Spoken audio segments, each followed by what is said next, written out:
전의 쇼츠에서 이어집니다. 하여간 지금은 영장실질심사도 있고 그렇기 때문에 일도 좀 많아지기도 했으며 사실 전문성도 필요하기 때문에 현재는 영장 전담 판사 제도가 있습니다. 과거에도 처음 판사를 하면 일정 기간 당직을 면제해주고 조금 경력을 쌓으면 당직을 해서 영장에 대한 심사를 하게 했지만 사실 형사사건 업무를 하지 않으면 일정 기간 판사를 했다 하더라도 영장에 대한 심사를 잘 하기가 쉽지 않았지요. 하여간 서울 남부에 근무할 때 영장 전담 판사를 제가 했습니다. 저는 말씀드린 대로 형사보다는 민사를 하는 것이 마음이 더 편해서 영장 전담 판사를 하고 싶지는 않았습니다. 하여튼 조금 큰 법원에서 영장 전담 판사를 한다는 것은 발탁의 개념도 있고 해서 좋아하는 판사들도 많이 있긴 합니다. 전의 쇼츠와 좀 관련이 있네요. 서울 남부에서 영장 전담 판사로 근무할 때 가장 중요한 사건은 고위 공무원에 대한 구속영장 실질심사였습니다. 당시 검찰 조사 도중 그 사람은 화장실에서 자해를 하기도 했었고요. 구속영장 실질심사를 위한 구인장을 제가 발부해서 본인에게 해명할 수 있는 기회를 주었지요. 당시 자해를 해서 몸이 온전치는 않았으나 구속영장 실질심사를 위해 법원에 나오는 데는 지장이 없었습니다. 그러나 결국은 그 사람은 출석하지 않아서 제가 기록 검토만으로 영장을 발부했습니다. 지금 기사를 찾아보니 제가 구인영장 집행불능 보고서와 수사기록을 검토한 뒤 1시간 반 만에 구속영장을 발부했다고 되어 있네요.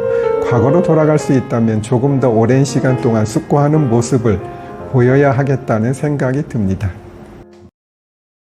제가 판사를 하면서 사형 선고를 해본 적은 딱 한 번인 것 같습니다. 물론 하도 판사로 오래 해서 기억이 안 날 수도 있긴 한데요. 어쨌든 그 사건은 속칭 여의도 광장 질주 사건이라고 불리고 있습니다.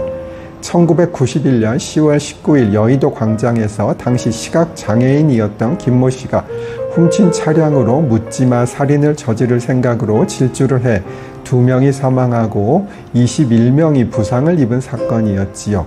당시 저는 배석 판사로 이 사건의 주심이었고요. 김모 씨는 환경이 열악하기는 했습니다. 그는 가난한 가정에서 태어났고 어릴 때부터 전맹은 아니나 시각장애를 가지고 있었으나 불우한 환경으로 전혀 치료를 받지 못했다고 합니다.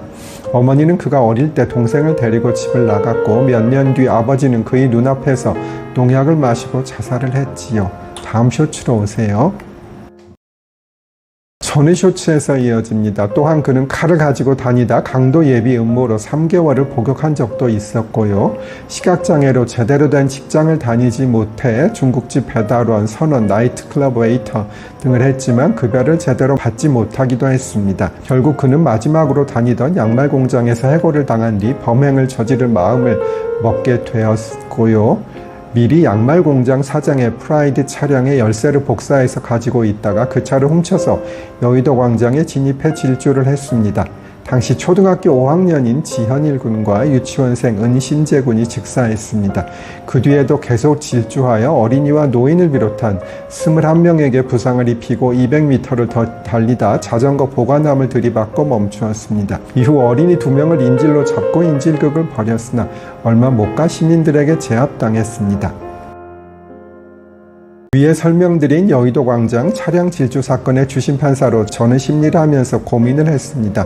그러나 이 정도로 중한 사건을 아무 이유 없이 저지른 사람에 대해서는 사형을 선고하지 않을 수 없다는데 저와 부장님의 의견이 일치했고 결국은 심리한 후에 사형을 선고할 수밖에 없었습니다.